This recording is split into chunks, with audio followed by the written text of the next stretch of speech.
Ladies and gentlemen, welcome to the 442 podcast. I'm Azar Mathani, and as always, I am joined by the wonderful Tommy Santi. That's me. And I've got no adjective in my head to describe him right now, but I do love him so much. I'm sorry, Tony. Wow. What a shocker. What a start to the podcast. Tony, in my defense,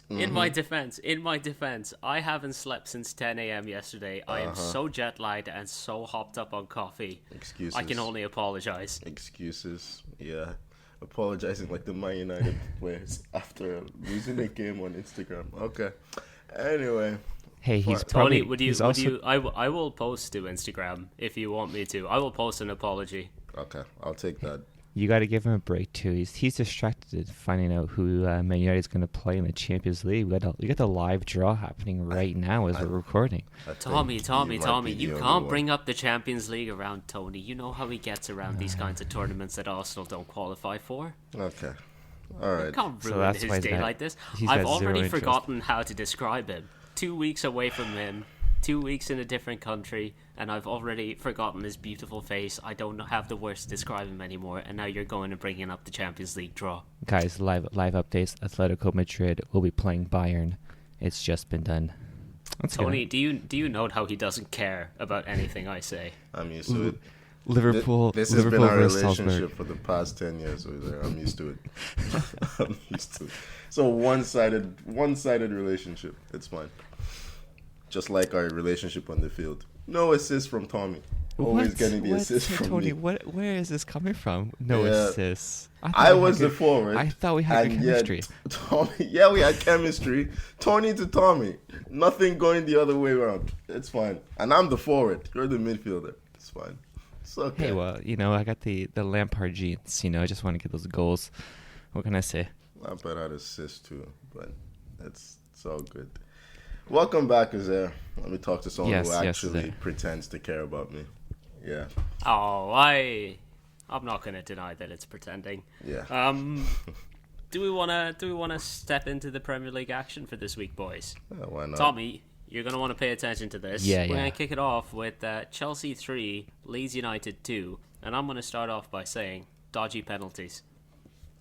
Oh, I agree. The first one, when Rafinha slides in, he wins the ball cleanly. I don't know how you look at that and we see the replay and say, yeah, that's a Stonewall pen. I think that was very super harsh. We got bailed out there. The second one, I think Mateusz Rudiger makes a meal of it. I think he Mateusz makes such a meal of it. It's not clever from Mateusz Klich by any means, but Jesus Christ. Rudiger wins both penalties, right? Am I right? Yeah, you are right, yeah. He's pretty good at that, just rolling on the ground, laughing. For such a big guy, it goes down really easy. The thing that gets me with Rudiger is he is such a shithouse because he'll be the first guy to roll around on the ground and will also be the first guy ready to scrap, like at the end of the game. Mm-hmm. He's going at the guy, pretending, hold me back. It's like, leave him, just let him go. Let's see what happens. Listen, the thing I'll say with that second pen is this: Klich does not have to do anything there. What's Rudiger going to do? He's not going to go. He's not going to turn. He's not going to spin you. He kicks out, hits Rudiger. It's super soft, but it's a stupid foul. Hold up, boys. Chelsea's been drawn. Arshavin is pulling the ball out of the. Arshavin. Oh. Yeah, Arshavin is there. Yeah. Tommy, stay on topic. Guys, I'm sorry. Hold on. There's always time for Arshavin. Wait, he's pulled out. We get Lille. We get Lille. Who cares about that? Yeah. Is he wearing a standard suit or is he wearing a polka dot suit like he normally does? It's standard. He's very well behaved. Hey, we avoid Bayern and Madrid. I'm happy with that. Okay. All right. Back to the Chelsea Leeds match, guys. Whew. That's a relief. I gotta tell you, that's a real relief right there. Chelsea's struggling. Fans listening in. Yeah. Tommy, I'd like to ask one thing. Klich is Polish, right? Oh, yeah, he is. All right, this explains all his decision-making. That explains why I have no sympathy for him either, for being a bonehead and doing those sort of moves. But Chelsea, I think you can tell we are really missing Kante and Kovacic in that midfield because our defense is getting a lot more exposed, and we are conceding a lot more chances. I mean, fair play to Leeds. I think they played great. They were very high tempo, very energetic, and unlucky not to get a point out of this game. But I'm really hoping that we get... I think Kovac is back in training. He got COVID, and that set him back. Conte, I don't know how long he is out for, but we miss those guys. And our attack is just not clicking either. It's a really strange time for Chelsea. We really need Lukaku to step up and get Lukaku didn't start again, right? It's still the same injury. They're still like easing him back slowly. He started midweek in the Champions League. Oh, did he? He got a goal, but he wasn't great there. To be honest, he wasn't involved in that game. I think Werner was more of a pest in the midweek game in the Champions League. But to be honest, I'm not really sure. Chelsea seem to have a bit of a problem up front right now because Lukaku's not in great form. I did say, I think last week, that when he comes back from injury, it takes him a long time to get going again. And I'm talking months. His natural fitness isn't very high. So I don't know what you do in this situation. Do you stick with Werner up front? Kai Havertz maybe? Can you afford to do that? I don't know. But if you're not playing Lukaku, how is he gonna get himself back into form? I don't think you can do that just off training. You need some actual game time. Yeah, he's gonna need time. Yeah, no, you're right. And just want to interject a little bit here. PSG will be playing Man United in the Champions League. Woo! Are you kidding me? Ronaldo versus Messi. Oh my fucking god! What the fuck? Why again? This is the third time in a row we've gotten PSG. No, it's bullshit. Awesome. You're just saying this to fuck with me. Nope, you're not fucking with me. That's real. No, it's real. Oh, fuck off. That was brilliant. I watched the PSG game over the weekend, and Mbappe is looking sweet. He's back to good form. Yeah. Yeah. Oh my God, Mbappe running against Maguire. Oh no! You know what? And boys, something's come up. I have to leave. There's no miracle again in Paris. It's been a pleasure chatting with you as always. Listeners, please remember to subscribe wherever you get your podcasts. And we'll see you next week. Bye-bye. Okay. And I actually, I kind of want to talk about Champions League now, but we should stay on top. We'll stay. Listen, all we got to get from this game is, Chelsea, we got lucky for a win. Got the 3 points. PK bailed us out, which is a running theme this week, which we'll discuss in other games as well. So you know what, Tommy? When you said PK right there, my mind was still on Champions League and immediately went to Gerard PK and threw me for a loop. Well, Barca aren't in there anymore, so you won't be seeing him. Before we move on, I just wanted to say, Meslier, the Leeds keeper, I know he's really young, but every time I watch him, it just looks like positioning, right? Yeah, he's just awful. Positioning, handling, he must be amazing in training because he keeps getting picked every week, but I don't see them in the match performances. The goal. I can't get past the fact that he looks like he's 12. Yeah, he's so really young for a keeper. I mean, it's a great experience for him. Who knows if he has the actual potential that his reputation seems to hold, then we would be a great keeper later on, but at the moment, he's probably still got a growth spurt or two left in him. Yeah, his positioning on it's the Mount goal, right? Yeah, it's the Mount goal. I don't know he where is so far to the left. I don't know why he's even there. He leaves it's a strange post. one. Yeah, it should be a fairly simple save. It's a great finish by Mount, but you'd expect your keeper to save that. But anyway. Yeah, Mason Mount is bailing us out. He's in some good form, which is great to see. Not all of our strikers can say that. But anyways, we should probably go to the next game. Next on the list we do have Man United beating Norwich by a 1-0, and if they put in that kind of performance against PSG, they're gonna get slapped.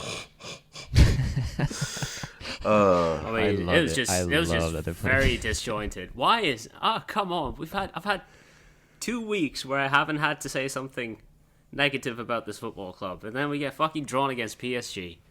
To be honest, there wasn't much positive about United's performance against Norwich, other than the result. It's David De Gea played very well. Ooh. Fred was quite good. He's looked very lively since when you're playing since Ole left. When you're playing bottom of the table Norwich, your keeper being the man of the match is not a great look.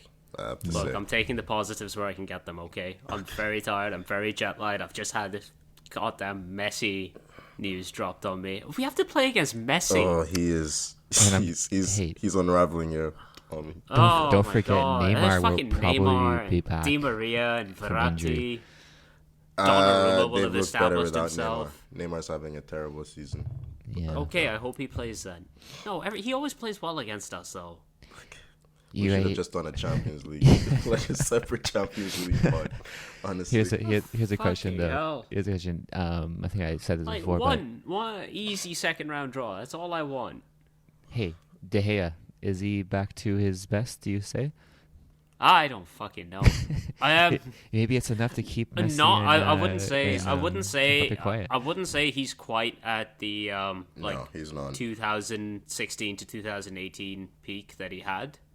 But this is the best he's looked in the last couple of seasons. He made some absolutely top draw saves in this game. Like the one against Pukki was unreal. He just got his fingertips to that. I'm going to put that to you. For peak David De Gea, that's a standard save. That's nothing special. I think De Gea is a keeper who looks better when he's busy.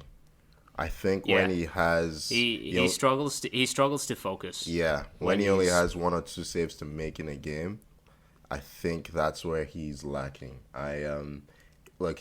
At his best, he was one of the best keepers in the world, there's no doubt, but he's not a modern keeper. I think teams are moving away from having a keeper who can't influence the play in terms of build-up, and I won't be surprised if United are looking for a quality replacement in the next season or two. Don't they have Dean Henderson? I will give him... No, they do, but he's not the replacement. No. I will give De Gea credit in one thing, though. He's gotten a lot better over this season, and I think even the last one, at releasing the ball quickly with throws. He's still not great with the ball at his feet, but he's become better at launching counterattacks with throws, like similar to what Peter Schmeichel used to do. Obviously less effective, but it's good to see him add that to his game, even in his... I believe he's in his 30s now, isn't he? Yeah. Wait! I interject. Why not Dean Henderson? Wasn't he having? Where was he before? He was at Sheffield. Was it Sheffield? He was at Sheffield United before. So the thing with Henderson is that he did get his chance in the squad to start towards the end of last season when De Gea was allowed to go on maternity leave. Shocking. And he's very aggressive when it comes to coming out for crosses, and very vocal. Being vocal is nice. It's something that De Gea has struggled with in the past.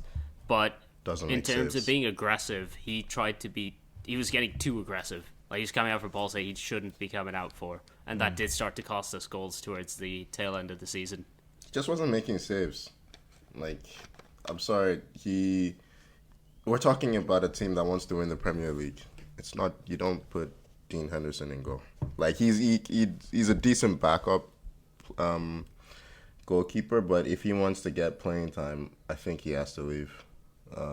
I think United playing Henderson during that run was more a statement on De Gea's form. I see. That makes more sense, yeah. Yeah.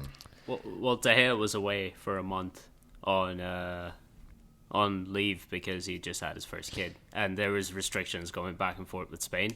Yeah. But then, Dean Henderson did keep his spot when he came for back. A little bit, but then it got swapped back around. Well, there was a penalty in this game, and I think it was probably maybe the least controversial penalty of the weekend, or am I wrong about that? No, I thought it was soft. I thought it was soft. It's one of those where It's kind of like the click one, where it's just like the defender shouldn't be putting his arms around him when he's running past him like that.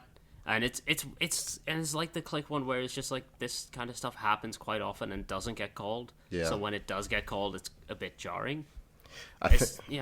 Max Aaron's like panics. file it into. I've seen them given, but I don't like seeing them given. But I didn't mind that one.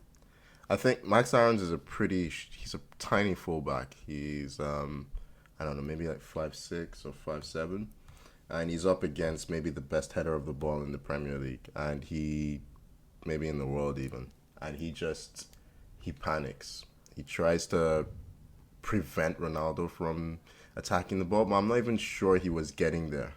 So I don't think he was going to. If he just let Ronaldo jump, I think that cross was going to evade him. Yeah, so listen.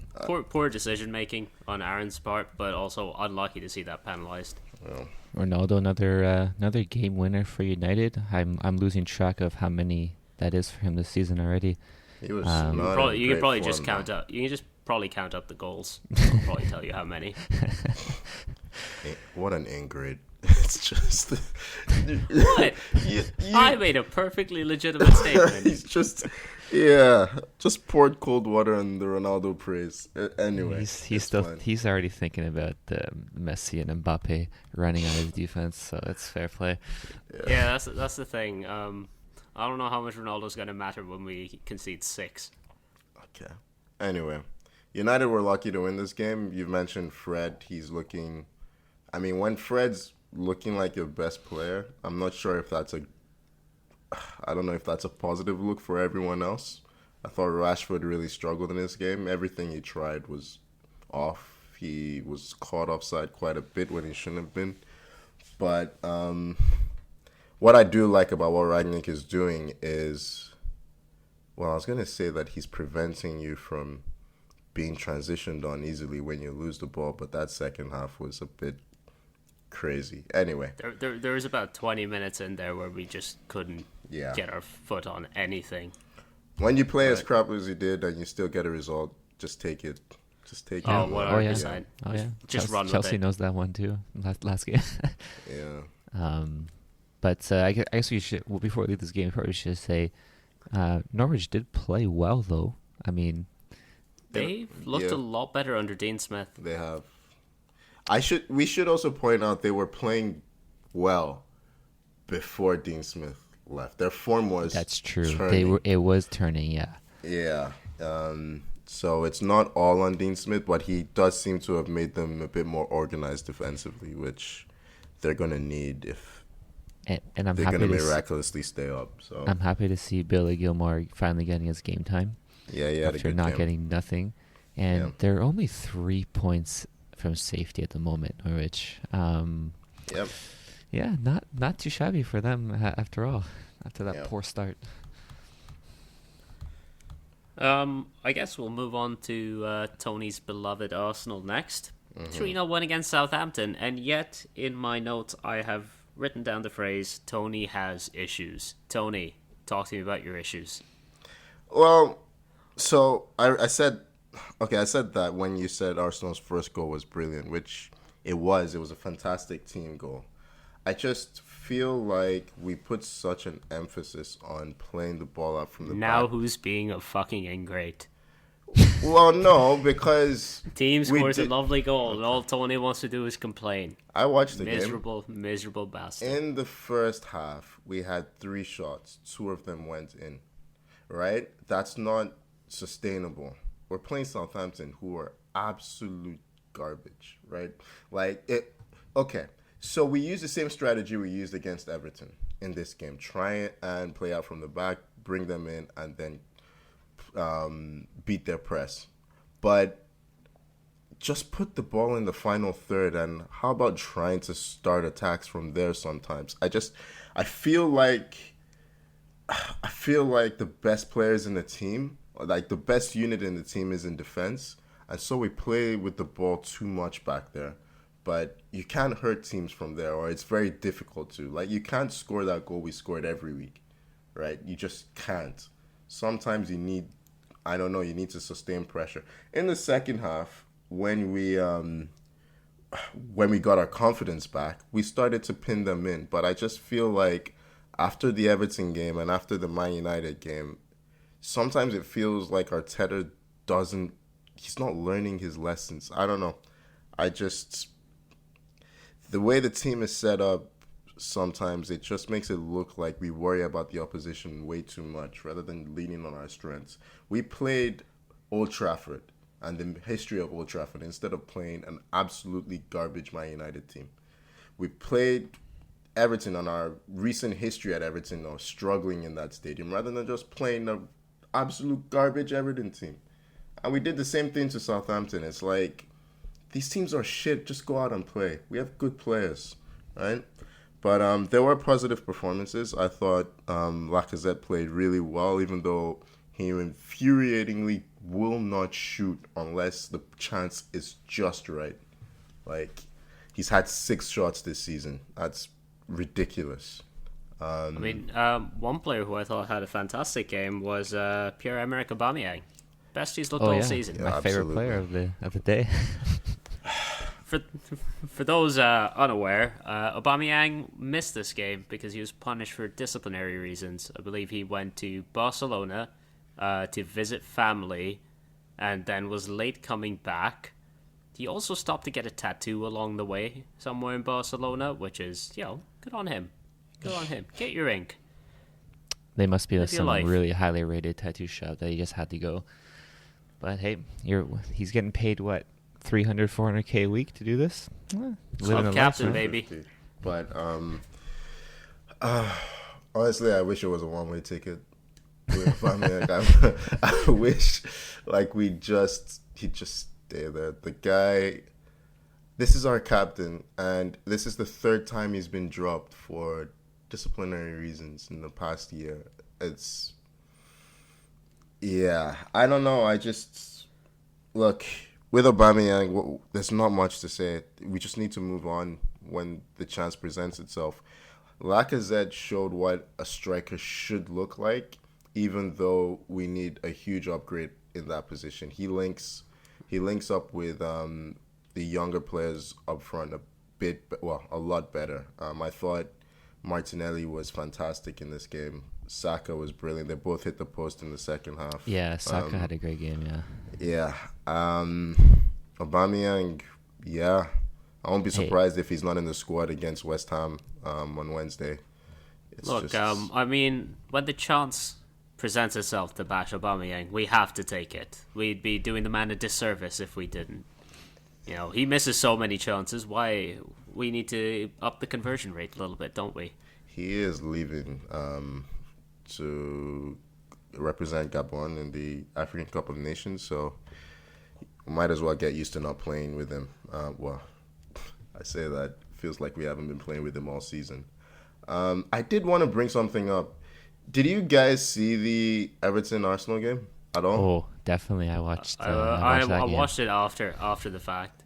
Okay, so am I crazy in saying that Ben Godfrey intentionally steps on Tomiyasu's face?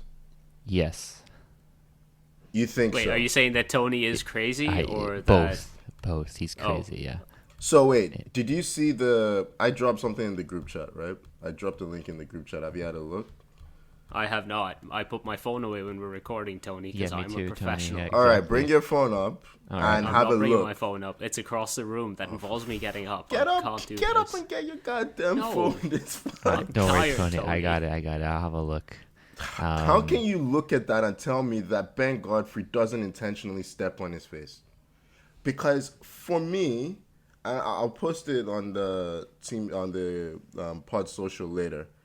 When you don't want to hurt someone, you can easily avoid that situation right there. Like, tell me I'm wrong. Listen, when I watched hold on, and we were chatting, and when I saw that, I was like, that's a red. Like, I didn't even think there would be another option. 100%. And then I'm winding you up a little bit, Tony, but I do agree that it looks at least partially into He doesn't try to not step on his face. Okay, I want to ask. Okay, so the reason I bring this up, you guys remember when James MacArthur volleyed Bukayo Saka early on in the season? It was also Mike Dean that was a ref. He refused to go and look. Great hit. In fairness, what if Saka was a ball, that was top bins. Okay, and Sadio Mane is there, taking out Tomiyasu as well in the Liverpool game. I'm just asking. I can see the threads. I can see the threads linking. Okay, I'm just asking. Is this stuff happening in other games? Seriously, where these kind of challenges are being put in and players are not getting booked for them, not getting sent off, or let's even just start with not getting sent off. Is this happening in other? Because I watch a lot of football, I don't see this stuff, and I see this a lot with Arsenal. Because when I say I feel like Arsenal are ref differently, everyone goes, or I say everyone, you two really, tinfoil hat Tony, but I really feel like... In fairness, I say conspiracy Tony, but tinfoil hat Tony is so much better. Yeah, we gotta change that up, yeah. Yeah, definitely gonna start Is this instead. happening in other games? Is this happening in your games? Oh, it happens in the men's league games all the time. Oh, for fuck's sake. You know, in all seriousness, Tony, like, it's hard. I think stuff like this, like, I mean, stuff not like what we just saw from Godfrey on Tomiyasu, like, that does not happen every game. That's an awful challenge. That's a challenge, honestly, that is definitely warrant of like an additional ban, like a 3-game ban or whatever. But to say I see that regularly in other games, I don't believe so. I don't think I see that regularly in Arsenal games either. That doesn't happen every week in an Arsenal game. Challenges. It happens a lot. And there was another challenge in this game on Tavares, which was over the ball right into his shin. Not even a foul. I don't know. I feel like teams know that they can play against Arsenal, rough them up, and they'll get away with it. I really do. And the way it's going, I could very easily see a player. It's getting to the point. There was a period like this a few years ago where this was starting to happen. And then it ended with Aaron Ramsey having a leg break. Like, stuff like this is actually quite serious. You're supposed to be protecting the players.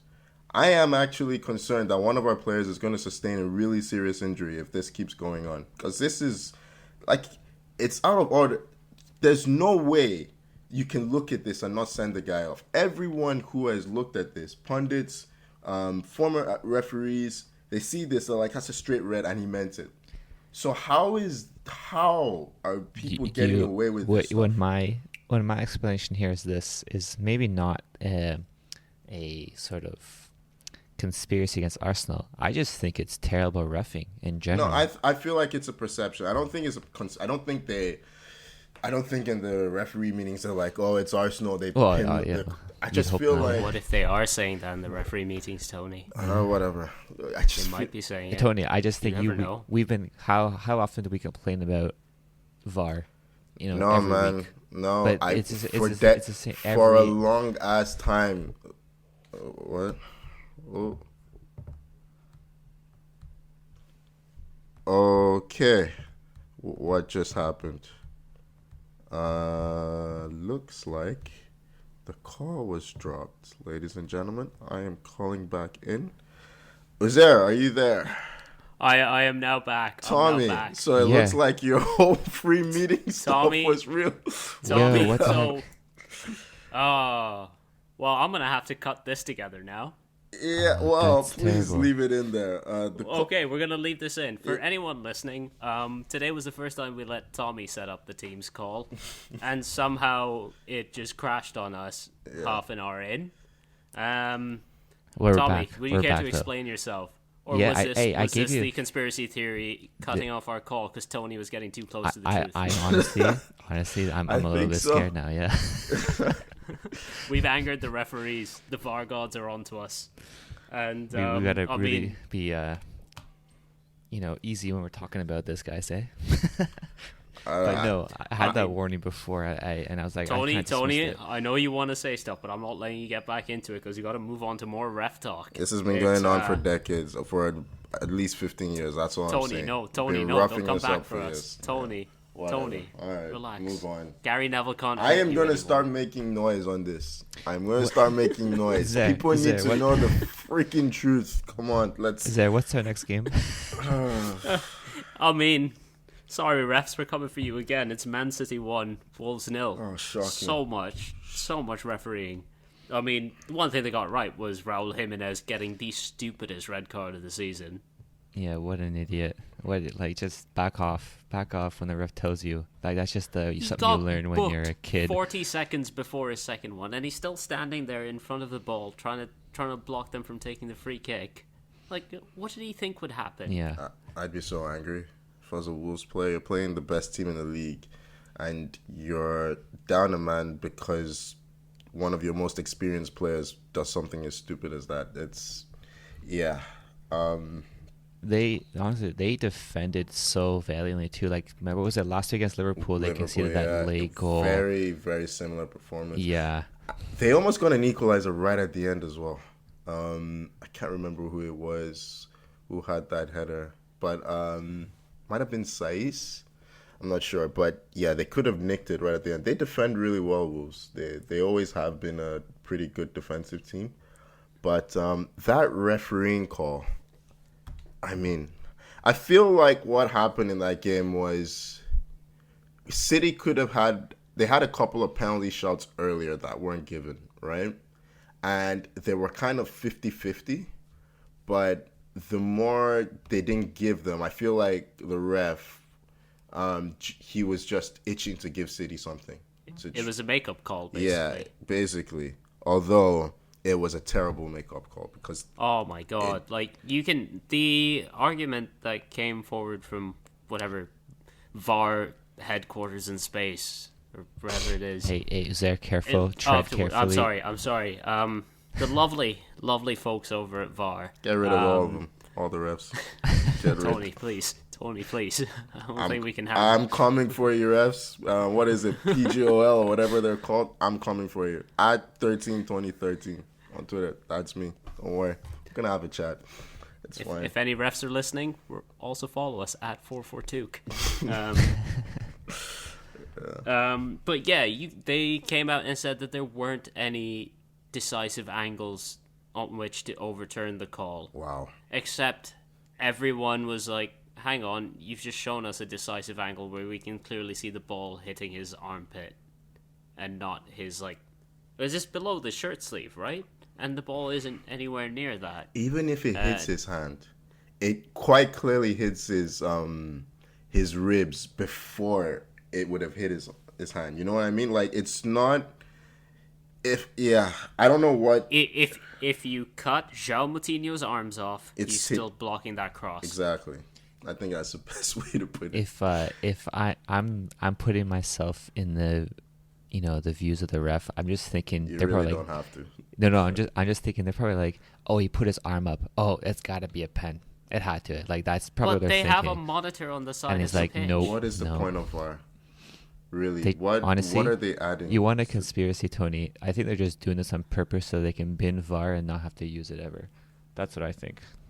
You're not far from wrong, to be honest, because I feel like a lot of refs are reluctant to go to the screen now. Yeah, it's just... I think only time... In this case, it's John Moss, so maybe he was just tired. He has a previous of this kind of stuff. Fair chance, yeah. He likes giving free kicks on counterattacks, just so he can have a breather. But, yeah, so many times he doesn't play advantage. I have such an issue with that. How is this man still referee? Yeah, I don't know. That's actually brilliant to think. It's like, all right, guys, I need a break up there. Yeah, but City, I mean, look, as we said, they found a way. Feels like all the title content, well, doesn't feel like all the title contenders, they found a way this weekend just to get 3 points when they couldn't find a way through. So they just about deserve the win, but it's pretty harsh on Wolves, I think. Yeah, Connor Cody had a stellar game at the back there. He loves a clearance off the line, yeah? Yeah. Nah, yeah, you can see why he gets called up for England. He just seems like a real leader on the pitch. He organizes his defense. Yeah. Yeah. But unlucky for Wolves. That's 2 games where they deserved at least a point from either Liverpool or City, and they got nothing. So harsh on them. But yeah, that's Premier League, right? That's just what it is. I'm just going to do a quick quality check. Tommy, you're still recording, right? After what happened. Let's double check. Yeah, sure we're safe, guys. We are. Jesus Christ. Okay. I wasn't ready to go back and re-record that. All right, let's move on. Okay. I mean, one title contender to another. Liverpool saw off Villa 1-0. Again, a penalty. That's all that happened in this league this weekend. It was just penalty after penalty after penalty. This one, at least, I don't think there's any real debate about it. It's ridiculous. Tyrone Mings is just clumsy. He is having a terrible season. Honestly, I don't know how he still gets called up for England. I know he's the only left-footed center back they have, but my God, he can't defend. He can't pass. He's giving away stupid free kicks. Who's the captain of that team anyway? Is it Mings? Is it not Tyrone Mings? I think it is. I think it is Mings. Yeah, he's... The thing is, before Dean Smith got sacked, he dropped Mings after his poor performances. Yeah. And then Gerrard has brought him back into the starting 11. And, I mean, they did have they've had some good games under Gerrard. They had some clean sheets, but this game, no, he was very slow out there, and that's an awful pen to concede against Salah. I mean, you could see it coming. The moment Salah squared him up, you figured, oh, he's either going to win a pen here, he's going to cut inside and score. Yeah. Like it just looked a mismatch. Yeah. Martinez was in decent form. Liverpool had quite a few chances to score, but yeah, in the end they found a way through, and they're keeping the title race exciting. Are they second, Liverpool? I think they are second, yeah. 37 points, 1 point above Chelsea, and 1 point behind City. Pretty nice. They need to 45 goals, though. That's the thing. That's what's driving Liverpool, right? They can't afford to drop any points before AFCON. AFCON, yeah. They need to get as many as they can. The thing is with this game is, I know it was a 1-0. Martinez made this as closer than it should have been. I think Liverpool could have easily won this game 3-0, 4-0 with the amount of chances they had. They just couldn't finish. When AFCON comes, Liverpool, they're going to be missing Salah. We talked about it, I think, last week as well. They're going to be missing Salah and Mane a lot. We mentioned Ronaldo scoring a whole bunch of decisive goals for United at the top of the podcast. Salah's doing the same thing for Liverpool. Yeah. I don't know how they replace him for that month. Oxlade-Chamberlain, baby. Oxlade-Chamberlain on return of the Ox. Yeah. Anyway. I mean, we'll go from the top end of the table to the bottom now. Leicester demolishing Newcastle 4-0, and ladies and gentlemen, we have another penalty to talk about. Oh, this one is infuriating. A massive fucking dive from Maddison. That's ridiculous that this got upheld. Tony's been mentioning his, how much Maddison's a prick, and the more I've seen. Has he mentioned that on this podcast? I think he's definitely mentioned some hate towards Maddison before. I don't know if he's called him a prick in general, but he's a prick. Yeah, there you go. He said it. It is now officially mentioned on the podcast. Yep. Wait, you watched it? Yeah, we were talking about him doing. He did a shout against who was the one player he was running behind. Yeah, that they were talking about. Yeah. Yeah. He's one of those players where he does little dirty cheats to kind of get himself ahead in the play, that sort of thing. But that is one of the worst dives I've seen, at least this season. And he's been watching Vardy. He's been training with Vardy. Yeah. The sad part is he gets the call. That's what I hate. Well, no, the sad part is the call is upheld. Yeah, that's what I mean. In real time, I'm not blaming the ref for giving that on first viewing. Yeah. So when I saw the replay in real time, you can kind of see a defender panicking, sticking a leg out, giving away a pen. It's the kind of thing that happens quite often, especially because Newcastle had turned the ball over in their own defensive third. But then, how can you look at that replay and be like, "Yeah, it's a pen"? Yeah, he loses. He pushes the ball and then he initiates contact with Lascelles, right? Like so there's contact. He is airborne. Yeah, he is airborne. Flying into Lascelles. He's already jumped into him. Yeah. It's. Yeah, you know what? Whatever. I mean, Newcastle had a very sexy pass for the second goal. I think it was the through ball to Harvey Barnes. Yeah, the Daka goal, right? Yeah. He was involved in all of them. He won the penalty. We talked about that through ball. He had an assist for Tielemans. And then his own goal at the end. Yeah. He's a talented player, Maddison. He really is. He's a bit inconsistent at times, but I think the return of Tielemans really helped. We've been talking about how they've been missing someone to progress the play in the final third. I mean, to be honest with Newcastle, you don't need to do much. They're a really bad football team. They invite you into the final third. Yeah, they do. Their midfield is non-existent. Sorry, Willock, but they need. How are they still? It's the year of our Lord 2021, almost 2022, and they're still starting John Joe fucking Shelby. Yeah, he's their best midfielder. He is their best midfielder. No. The thing about this game is you know what? Newcastle. He's rubbish. I don't disagree, and that's why they're last. Yeah. Well, are they I bottom? haven't seen him play a good game in years. Norwich is still bottom. Well, they're both on 10 points. They're last, as far as I'm concerned. But you know what? Newcastle, like Leicester, given they won 4-0, they actually conceded a lot of chances. Newcastle just couldn't hit. They couldn't score. They couldn't hit the target. They couldn't shoot. Leicester's defense it's still bad, and they lost Johnny Evans. I felt really bad for St. Maximin in this game. Oh my god, I know he tried so hard. He was like, if you guys are not gonna do anything, I'm gonna try and do this on my own. He had so many runs where he beats like 4 or 5 guys, and he just can't get the final act. I'm just like, someone free St. Maximin from this nonsense. Please, just January, please. Yeah. Oh, they need to give him a big fat contract if they want to keep him, because he has to be angling for a move. And in fairness, they can afford it, but I don't see who's going to this team. Like, which decent players going to this team? It's just, why would you do that to yourself? They look like they're for sure. Like, you look at Norwich, you're like, oh, you know what? They look better. They might get out of this. They have a chance to maybe get out of the relegation. Newcastle, I don't see it anywhere on the pitch. Defense, midfield, forwards, they're poor all around, and I don't see any upside anywhere. I mean, in their forwards, between Callum Wilson and Sam Maximin, there's enough goal-scoring threat there that if they get a little bit of support from the players behind them, they can do a bit of damage. Like, you look at their forward line, you compare it to, like, some of the teams around them, I'd take Wilson and Sam Maximin in a relegation fight.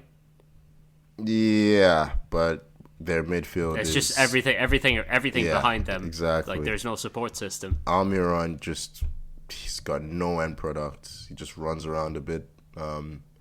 Joe Willock, I'm sorry, I just don't think you can't play Joe Willock in a 2 in midfield. He's just not that player. And John Joe Shelby, I mean, what do you expect when that's your support cast? I put it to you that Miguel Almiron looks like one of those lizards that runs across water. See, I feel like he looks like, I don't know, like he reminds me of Pinocchio in the movie I saw, Pinocchio's Revenge.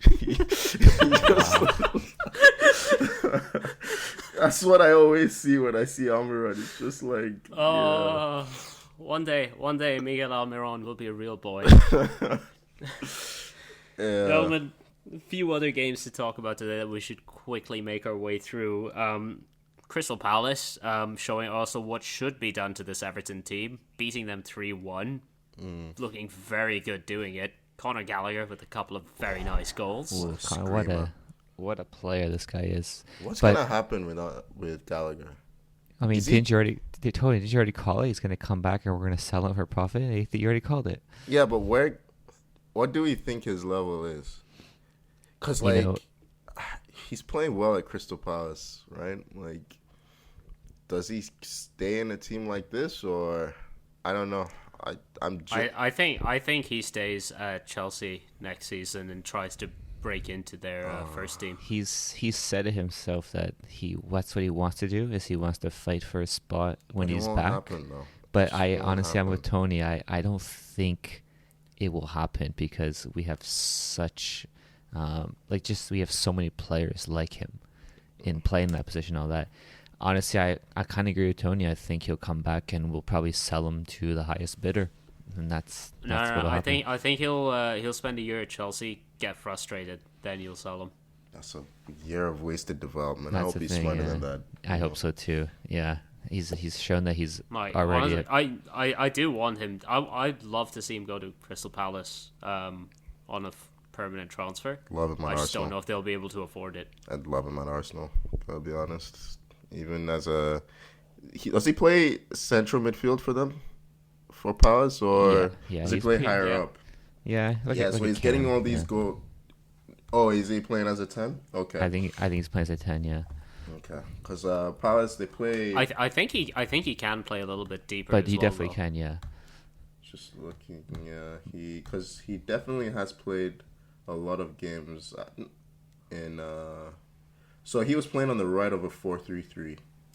It looks like in this game on the right central midfield spot. Yeah, okay. I was gonna say I definitely wasn't playing right wing. Yeah, he's playing behind Jordan Ayew, which makes sense. They linked up quite a bit in this game. Mm-hmm. Palace just look really good, and Everton look really bad. I mean, Everton, man. Who would lose to this team? Who would lose to this team? You have to be truly terrible. Yeah. You have to get your game plan completely wrong to be upset by this team.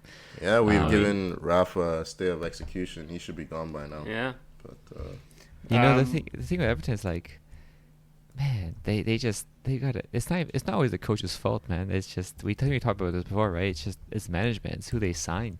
They've had Ancelotti there. They have good players.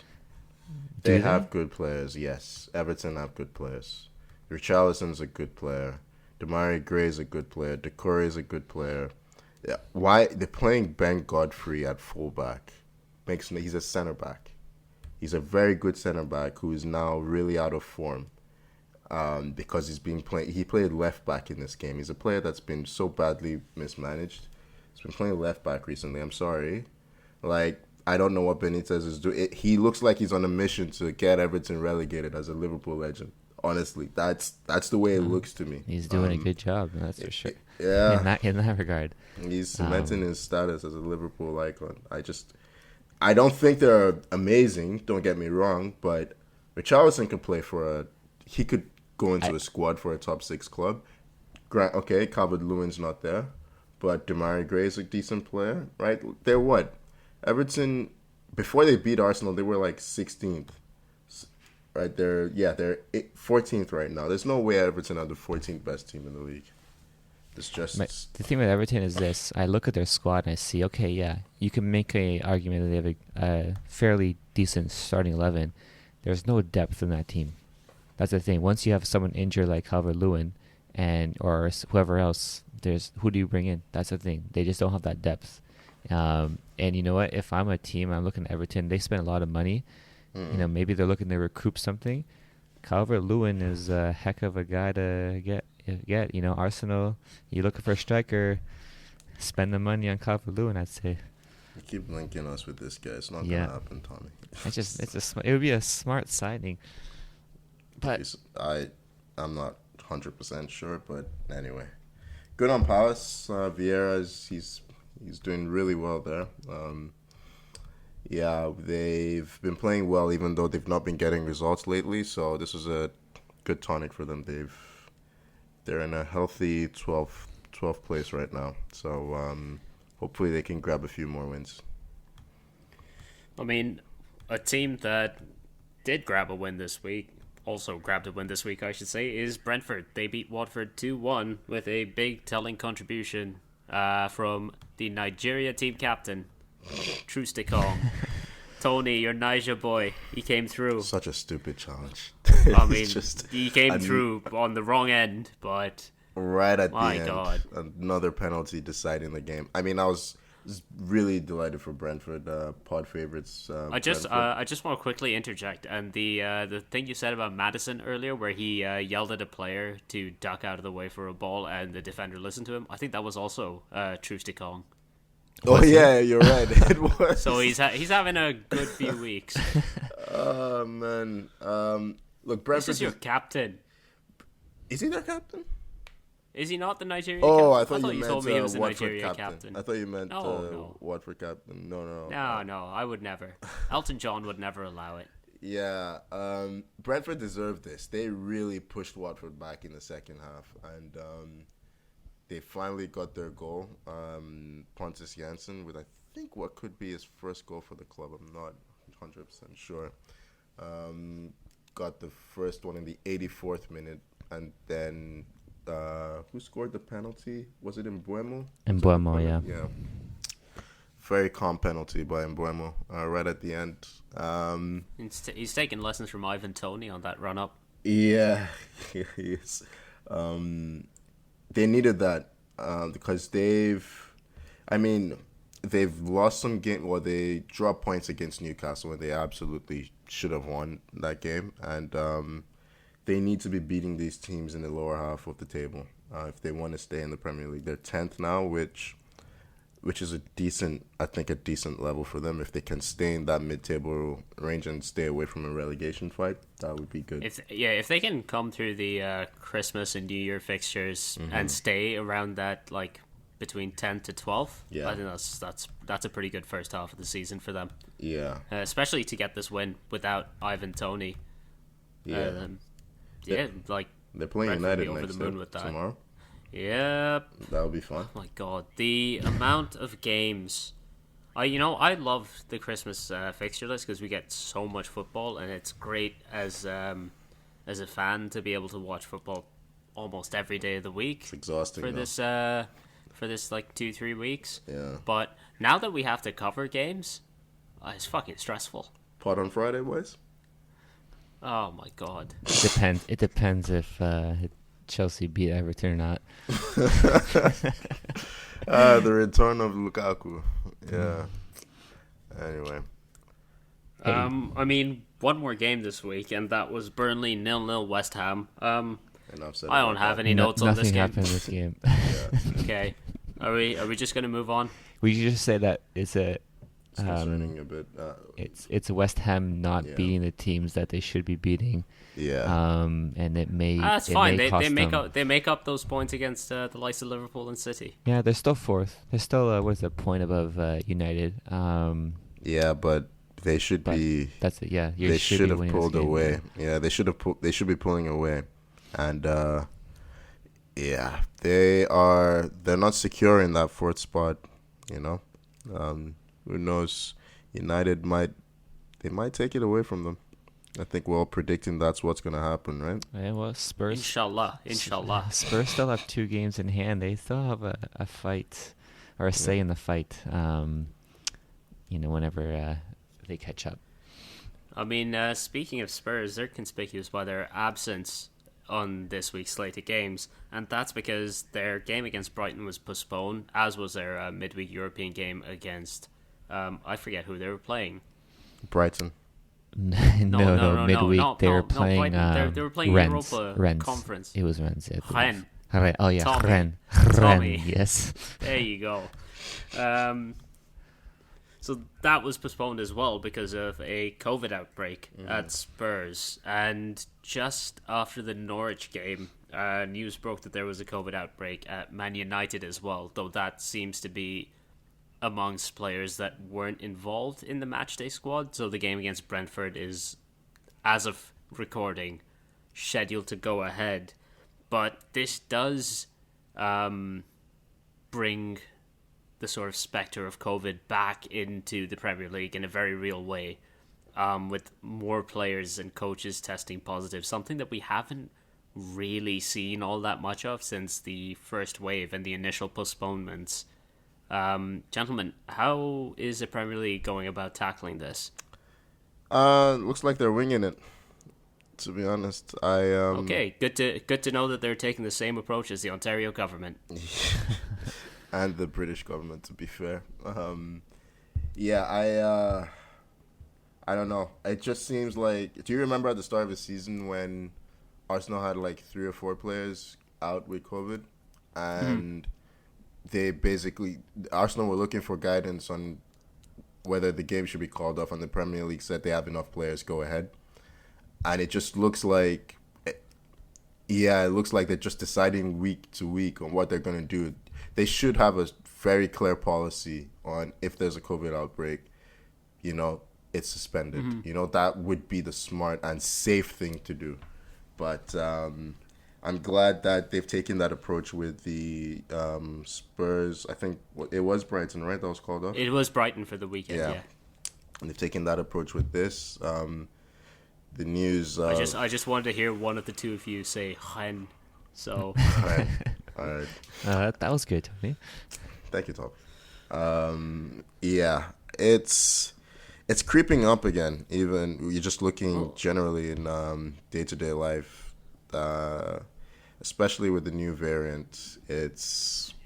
And that's the big thing with Omicron, where it's so much more transmissible than the earlier variants. And the last we heard about vaccination rates in the Premier League, it wasn't good news. Like, it was hovering at a pretty low rate compared to like the public. It was something like 50% or something like that of Premier League players were vaccinated. Yeah, I saw that. And when you have that combined with a more transmissible version of the virus, and this condensed fixture schedule as well over Christmas and New Year, and rising cases in the UK, there is serious potential for this to play absolute havoc with the fixtures. Yeah, I feel like footballers, I think we mentioned, or like when one of the earlier pods, they're very particular about what they put in their body. They don't want anything that hinders performance. And I think there's been some concern amongst athletes in general that taking the vaccine could have side effects that will hinder their productivity on the field, which on one hand, I kind of understand where they're coming from. These are people who are wired very differently from the rest of the public. But this is where you need strong leadership from a lot of the governing bodies and the football clubs. I think Joshua Kimmich, for instance, was one of those who was very vocally I don't want to say against the vaccine, but I'll put it this way: he was very pro his own research. Yeah, exactly. Very reluctant, and frankly, I'm gonna say something. My own opinion here. Fucking bullshit on his part, but that's neither here nor there. Well, he did get I don't want to say a lung infection, but he did come out and say he had some lung issues, right? He got COVID. That's what happened is because obviously unvaccinated, at higher risk of catching COVID, he ended up catching COVID as the cases started surging up in Germany, and now he has a lung issue related to that, and he won't be playing at least until the new year. He has since, to his credit, come out and said he regrets not getting the vaccine sooner, and as soon as he can, he will be getting the vaccine. So, fair play to him for actually changing his position on that, but it's a real shame that it came to the point of him actually getting COVID and then having this additional issue come into play. Yeah, but this speaks to my point, right? That. Like, it wasn't until his performance was affected that he saw the value in getting the vaccine. You know what I mean? Like, he's not looking... Players are very selfish in the way they think. So they're not thinking about the general public and the advantage of taking the vaccine. They're thinking about the impact it will have on them. And I'm not saying this to be critical or hypercritical on players, because I kind of get why they're wired that way. But, I think Kimmich, the issue was there's a buildup of fluid in his lung. And if he continues with strenuous exercise in the coming weeks, it could go to his heart. I think that's why he needs to take time off. But, I just feel like there needs to be a stronger policy on on taking the vaccine. Yeah, players are... Because I was talking to a friend, actually, about the Kimmich thing, and the problem is, when you come out and say the stuff that he openly said about being against the vaccine, you have people who are going to latch onto your every word. You need to be responsible in the way you talk about these things, and people are going to follow your lead because you're a world star, and it's like, oh, if Joshua Kimmich isn't going to take it, then like, why would I? You know? And then he's come on and he said the opposite, but a lot of the damage has been done. Yeah, exactly. You know? But it's there was an interview with Salah this week that was actually very very good to see. Considering what a role model he is to a lot of younger players and younger fans. Yeah. Where he was asked about his opinion on the vaccine. First of all, and the point that he made that I really liked was, why are you asking me about this? I'm not a doctor. In my opinion, the doctor says I should take this and it'll protect us from this, so I've taken the vaccine. Yeah. And, it's the same way that a player wouldn't listen to me, some random nobody, on if I try to give them instructions on how to play football. Yeah. They'd listen to professionals. They'd listen to their coaches, their the managers. Experts. Exactly. Yeah. Why aren't you doing the same for this? Yeah. It's frustrating. It's frustrating because it's affecting players in a very real way. Off the top of my head, like, there are players who missed chunks of last season due to complications from COVID. Off the top of my head, I believe Jamal Lascelles, Sam Maximan, Paul Pogba missed a chunk of the season because of it. It's Gabriel. If it's Gabriel Willian, as well. Yeah, there would be a case. I think Aubameyang as well. The start of the season. So it's it's something that affects your respiratory system, and you kind of need that to be a top level footballer. Yeah. This is something that's just going to keep going on. I don't want to... There's no point getting into the nitty-gritty on how we deal with this issue worldwide. It's not really our place to say, but you're looking at... We were watching Champions League games midweek, and you're seeing a lot of empty stadiums still. I think in Germany right now, there is, I think, a bit of a mandate. There didn't seem to be any crowds in German stadiums. And I believe the German one, any games in Germany in midweek were in front of empty stadiums. I don't know what the situation was like on the weekend. Yeah, I'm not sure. But that is a possibility. We might be coming back to that, And that's the last thing any fan of football wants to see is an empty stadium again. Yeah. It affects the livelihood of a lot of clubs, A lot of clubs suffered due to those empty stadiums, but listen, you have to do what you have to do. Public safety is more important than kicking the ball around for 90 minutes, no matter how much we love the sport. And we can't pretend this is something that's gone away. It's still a big issue. People are still losing their lives to this disease, And every little bit we can do to help, every little bit everyone can do to help is important. It's taken seriously. We can't just look at it from a self... Of course, you look out for yourself. Like, everyone's looking out for yourself. But it is important we trust the people who are more qualified on this than we are. Doing your research on Google, my opinion, everyone's entitled to their opinion. But you don't become an expert by doing your research on something on Google, right? There are people who have dedicated their lives to dealing with issues like this. Just the same way, a Liverpool fan trusts Mo Salah on a late penalty in a game, or an Arsenal fan trusts... Not Aubameyang. Yeah, I'm really struggling. Ramsdale for playing the ball out from the back. You're about to try to find someone who could take a penalty for Arsenal, and there's no one, is there? Lacazette, actually. Lacazette Is he? He's pretty. Is he good from pens? Never missed one for us. Oh, fair enough. Yeah. Fair enough. Did not know that. Yeah, I think 8 from 8 for Arsenal. Great penalty taker. But no, just the same way we trust all our heroes every week to represent our club with, class, but also their footballing expertise.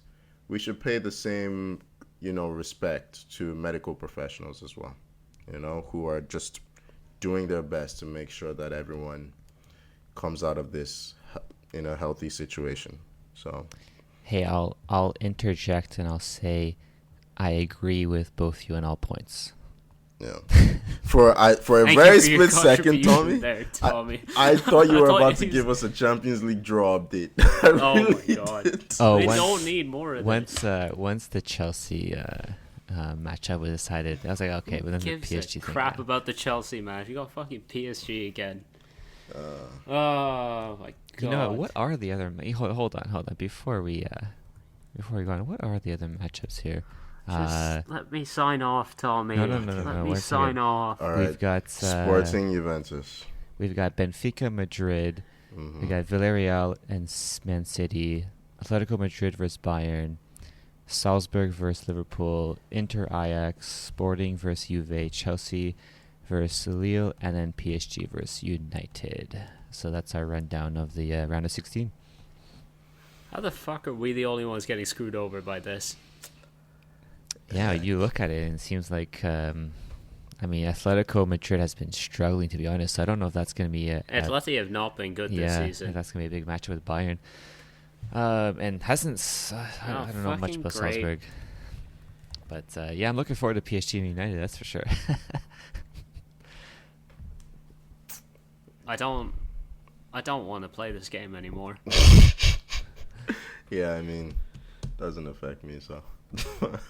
Yeah, just looking forward to it. True. Yeah, that's true. I'd rather draw PSG in the second round than not be in the Champions League. So, yeah, those times when we were getting slapped 5-1 and 10-2 on aggregate by Bayern and Barcelona, those were fun times.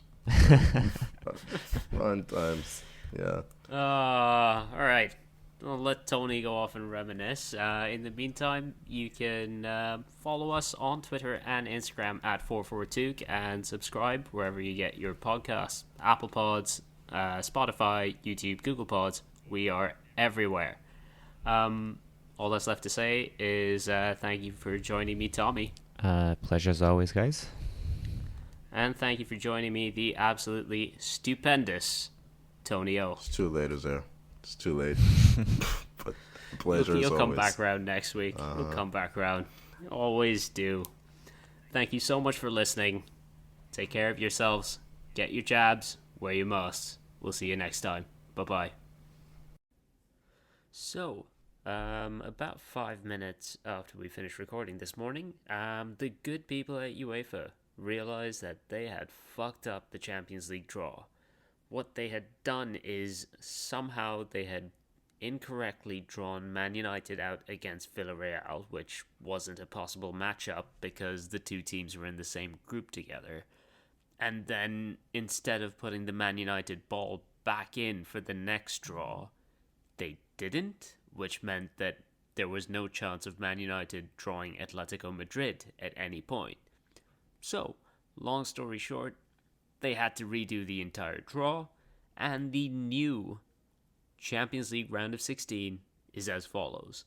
We have Salzburg against Bayern Munich, Sporting Club de Portugal against Manchester City, Benfica against Ajax, Chelsea against Lille, Atletico Madrid against Man United, Villarreal against Juventus, Inter Milan against Liverpool, and Paris Saint-Germain against Real Madrid. Thanks for that, UEFA. We'll see you next week. Bye-bye.